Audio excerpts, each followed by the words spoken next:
Dito na po kami nakatira ngayon sa Brentwood Residences. Kung sa Pampanga ay bukana po ng Mount Arayat ang inyong makikita, dito naman po sa Tarlac ay ang likuran po.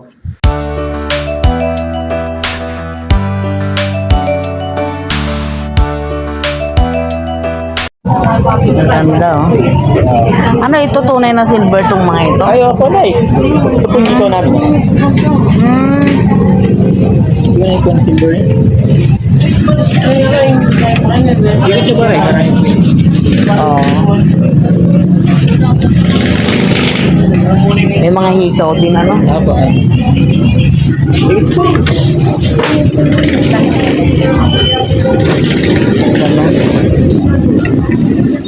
Yung mga price nito na nasa taas. Ito itong mga ito ano? Ito yung mga price niya. Apa? Bali, anuhan ko muna para ipapakita ko sa anak ko. Baka may magustuhan. Ang dalaga ko ba? Oo. Oo. Oh, may ano pa, may padlock pa oh. Kapares ko yan, parang Oh, pares-pares ano. padlock na ako kasi.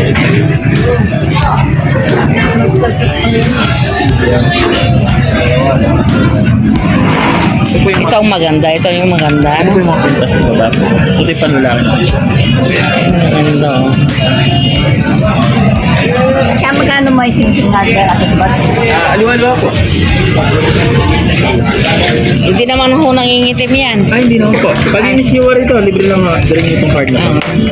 Imang beses na libreng linis. Oo. Pero wala ako to, ibayad ko. May level kasi ba ito ngayon? Yan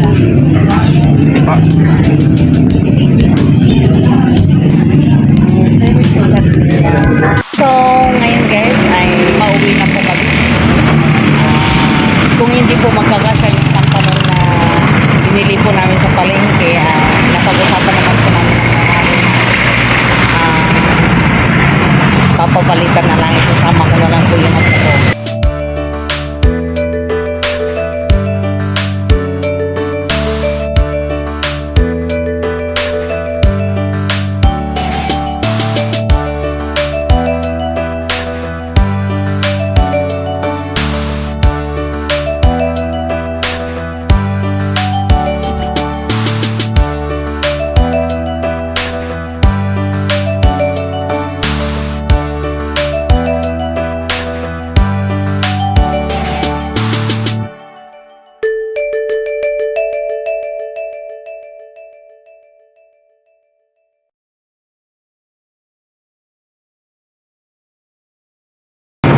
ko. May mga uso rin po yung mga installment dito na ano, mga appliances.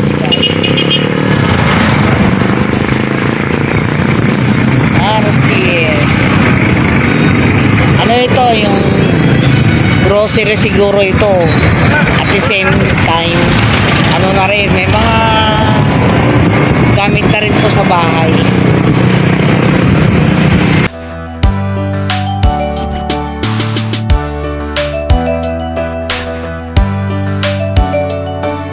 Ganito po kasimple ang pamumuhay po dito sa probinsya guys. At ganito rin po kasimple yung kanilang mga tirahan at mga business site.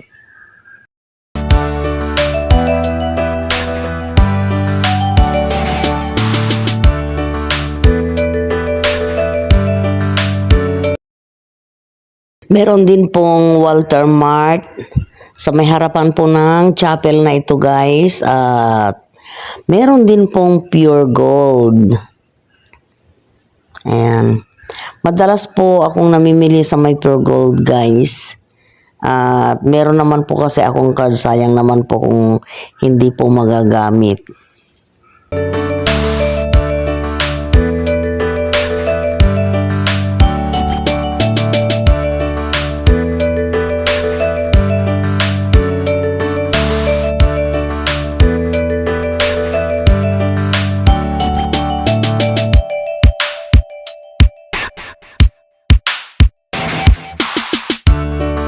Nandito din po ang Jollibee guys, Wendy's. Ayan po, nasa may gitna po ng intersection ng Wendy's, Jollibee. Ayan mga bangko po, nandito rin po lahat-lahat. Kaya napakaganda pong lugar na ito. At malapit na rin po ito sa amin guys. Kaya kung halimbawa maisipan po namin pumunta sa Manila, abot na abot po ng aming sidecar guys. At kung gusto mo ring kumain ng mga kaldereta, ganyan, kalderetang kambing, ganyan, mga sisig, dito mo rin po matatagpuan.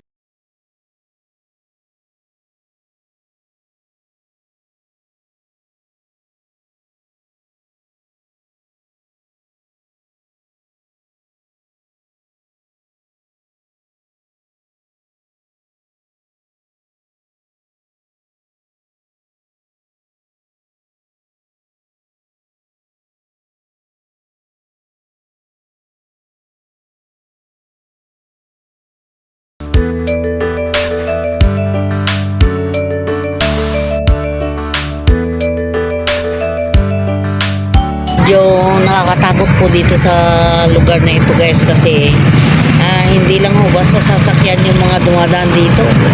Mga bus, ganyan, yung mga mahahabang sasakyan katulad po nito.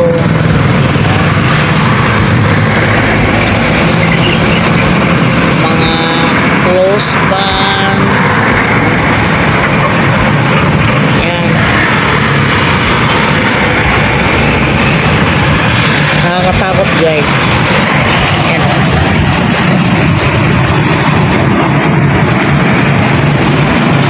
Mahal ko na 80 dito, magkano? 10.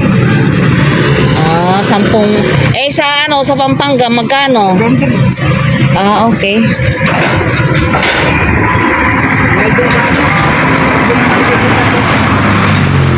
Oo.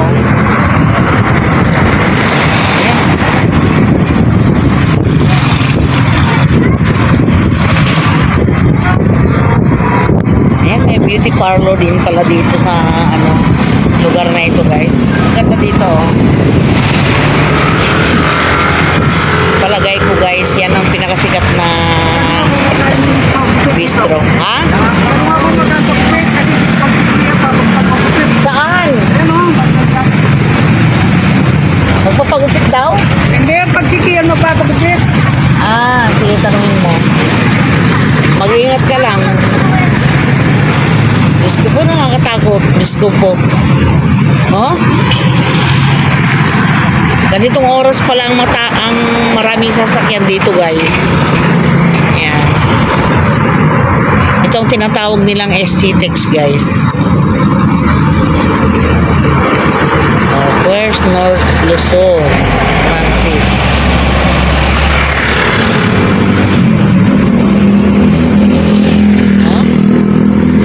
Ang lalaki po ng mga sasakyan. Talagang pisak-pisa ka dito. Balak ko pa naman na dito pag-aralin yung apo ko. Kaya lang, nag-aalangan din ho ako. Ayan yung kuha na yan school. 100? 100 din naman dun.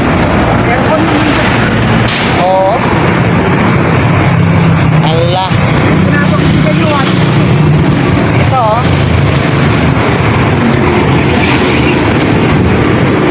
may mga prutas din.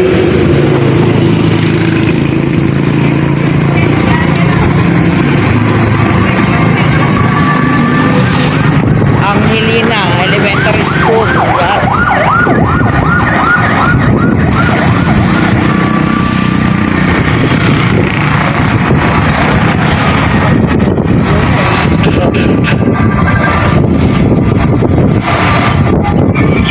Yan. Dito kami bumili ng gasol. Doon. Ayun, yung sa gilid.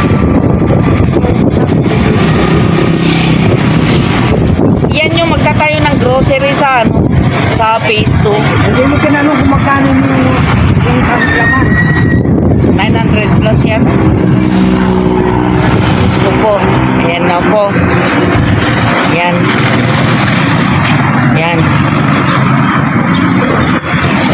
Po. Ayan, pwede na lito. Oh. Yan. Ayun o, yung wipe. Lagpasan mo na. Yan. Oh.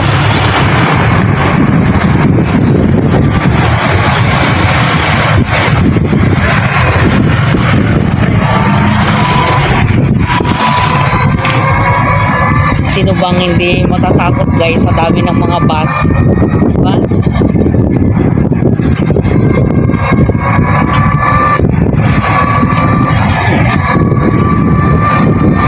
Ayan, ito po yung huling pinakamagandang bahay na makikita dito. Ha? Hindi na darating yun. Kasi hindi naman maghahanda si Kian. Wala sinabi na kanina eh. Hindi daw sila dadating. Ayun nga. Kasi hindi naman daw maghahanda si Kian. Sila yung magiging kapitbahay namin. Yan. Grabe.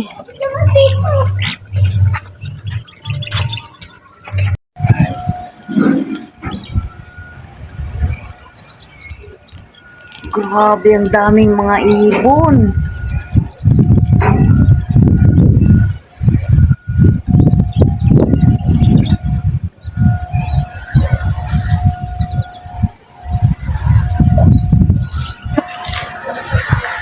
Kita rin dito guys yung Mount Pinatubo.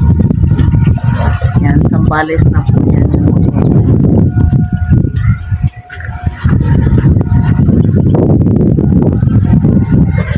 Pero pagka ganitong araw, hindi na masyadong kita. Siguro sa umagang-umaga. Dito naman sa side na ito, kitang-kita mo naman ang Mount Arayat.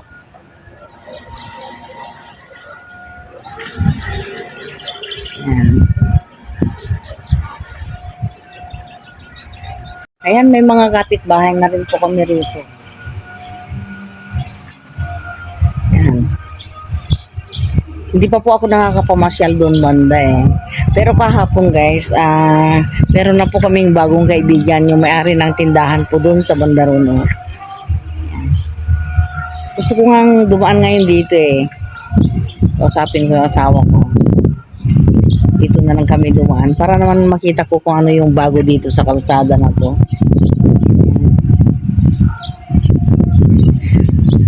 Dito ko po nakita yung maraming mga ibon na lumilipad guys.